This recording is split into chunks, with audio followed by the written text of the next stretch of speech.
Ինչ եք կարծում, հնարավոր է ճանաչել հարևան երկրի տարածքային ամբողջականությունը եւ միաժամանակ պետական միջոցներից տասնյակ հազարավոր դոլարներ հատկացնել այդ երկիրը թիրախավորող ծրագրի համար։ Հնարավոր է։ Եկեք պատմենք ինչպես։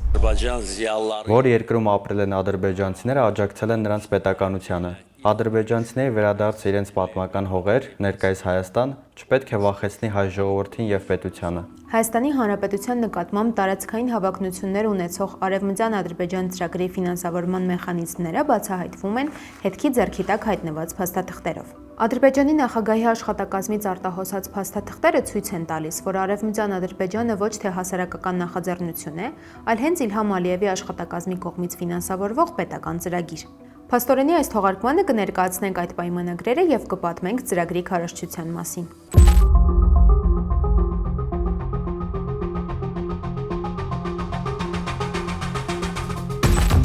Ադրբեջանական պաշտոնական եւ հանրային խոսույթում շրջանառվող Արևմտյան Ադրբեջան եզրույթը թիրախավորում է Հայաստանի Հանրապետության ներկայիս ամբողջ տարածքը։ Այս թեզի տարածման համար ստեղծված վիրտուալ Արևմտյան Ադրբեջան կայքում ասվում է, որ Արևմտյան Ադրբեջանի համայնք կոչվող կազմակերպությունը 1989 թվականից գործող Ադրբեջանի փախստականների միության իրավահաջորդն է։ Փախստականների միությունն անվանափոխվել է 2022 թվականի օգոստոսին, ընդունվել է կազմակերպության նոր կանոնադրությունը։ Հիմա այսպես կոչված Արևմտյան Ադրբեջանի համայնքի նպատակը Հայաստանի Հանրապետության տարածքից իբր վտարված ադրբեջանցիների խաղաղ, անվտանգ եւ արժանապատիվ վերադարձն է։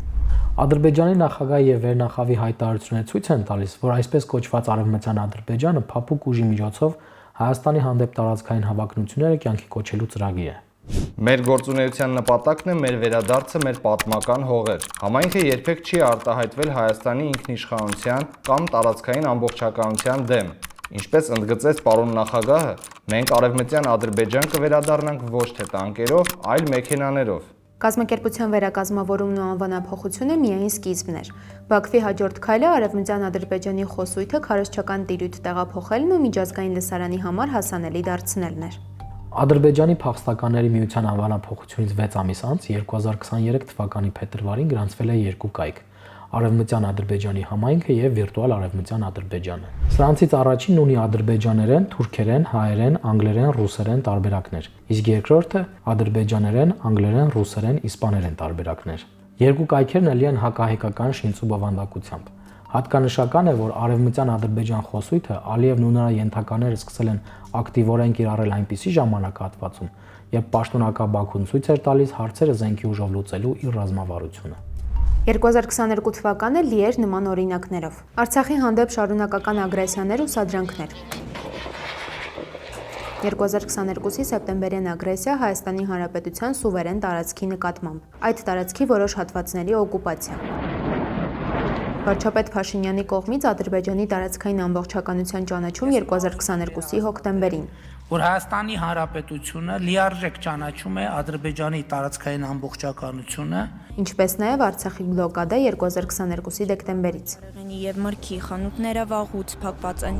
Ադրբեջանի նախագահի աշխատակազմից արտահոսած եւ հետքի տրամադրության տակ հայտնված պայմանագրերը փաստում են, որ Արևմտյան Ադրբեջան ծրագրի ֆինանսավորողն ու առաջ տանողը հենց նախագահի գրասենյակն է։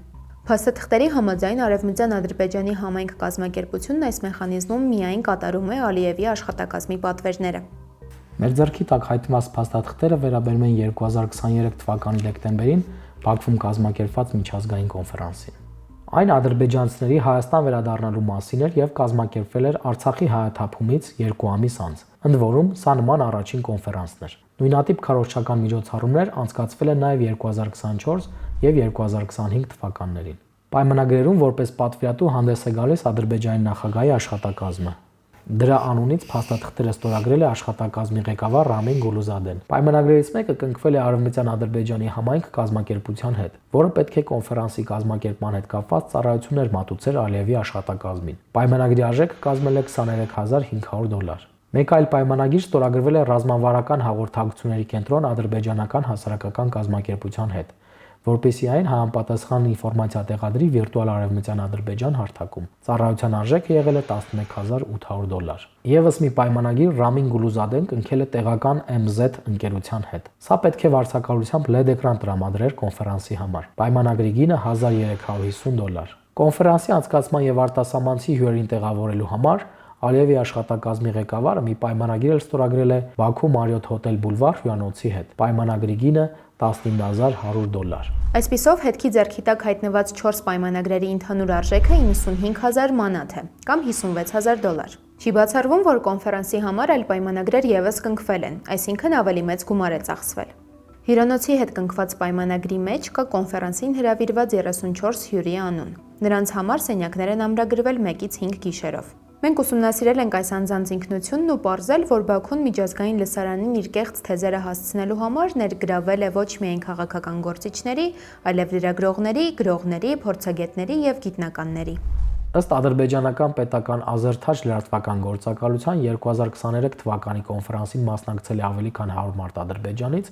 եւ շուրջ 30 այլ երկրներից։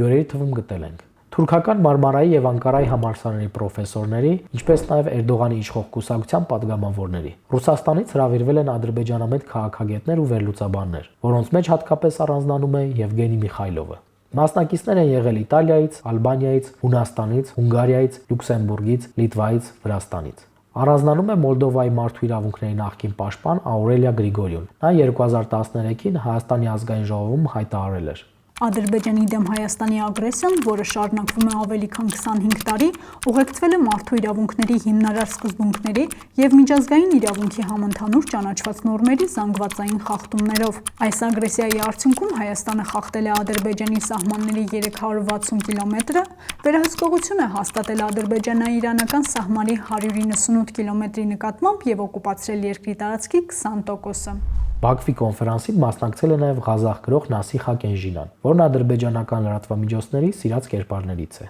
Ակադեմիական ու պաշտոնատար հյուրեր են եղել նաև Ղրղստանից, Մալայզիայից, Ինդոնեզիայից, Պակիստանից, Հորդանանից, Իսրայելից, Ալժիրից ու Եթովպիայից։ Փաստորեն Բաքուն հետևողականորեն փորձում է օգտագործել այլ երկրների հասարակական, գիտական ու քաղաքական շրջանակներին Հայաստանը թիրախավորող իր թեզերը միջազգայնացնելու համար, եւ այս գործընթացը շարունակական է։ Մինչ օրս դեպի Հայաստան ադրբեջանցիների վերադարձը քարոզող 3 միջազգային կոնֆերանս է կազմակերպվել Բաքվում։ Իսկ ինչպես է պաշտոնական Երևանը արձագանքում արևմտյան անունն ունեցող Բաքվի պետական ծրագրին։ Որ Հայաստանի Հանրապետությունում չի կարող լինել արևմտյան Ադրբեջան։ Եվ այո, ընդունում եմ նաև, որ եթե մենք ճանաչել ենք միմյանց տարածքային ամբողջականությունը, իսկ մենք ճանաչել ենք միմյանց տարածքային ամբողջականությունը, ուրեմն պետքա դա ամբողջական իրականացնենք։ Այս այն պատկերացրած ճանապարհը։ Արտաքին գործերի նախարարի գնահատմամբ էլ արևմտյան Ադրբեջան խոսույթի կիրառումը դեմ է Հայաստանի տարածքային ամբողջականությանը։ Կա լսում ենք շարունակաբար արևմտյան Ադրբեջանի խոսույթը այս կամ այն մակարդակով, այս կամ այն իրադարձության շրջանակներում։ Հիմա խնդիրներ են սրանք, որոնք դեռ ենթակա են լուծման, խաղաղությունը հաստատված է, համագործակցության փորձերը կան, դրսևորումները կան, բայց սա չի նշանակում, որ մենք անցել ենք ամբողջությամբ անհրաժեշտ ճանապարհը։ Հայաստանի Հանրապետության տարածքը որպես արևմտյան Ադրբեջան ներկայացնելու պետական քաղաքականությունը եւ իրենց պատմական հողեր վերադառնալու մասին հայտարարությունները փաստում են մեկ իրողություն։ Բաքուն չի ցանկանում փակել երկարամյա կոնֆլիկտի էջը։ Բայց հիմա Ադրբեջանը հակամարտությունը տեղափոխում է նոր հարթություն, որտեղ թիրախը Հայաստանի Հանրապետության սուվերեն տարածքն է, իսկ գործիքները տարբեր են։ Պատմական փաստերի կեղծում, լայնածավալ քարոզարշավ, հակագիտական եւ հակահայկական թեզերի միջազգայնացում։ Նման վարքագիծը ոչ միայն վտանգում է հարաբերությունների կարգավորման գործընթացը, այլև խիստ կասկածելի դարձնում տարածաշրջանում տևական խաղաղություն հաստատելը։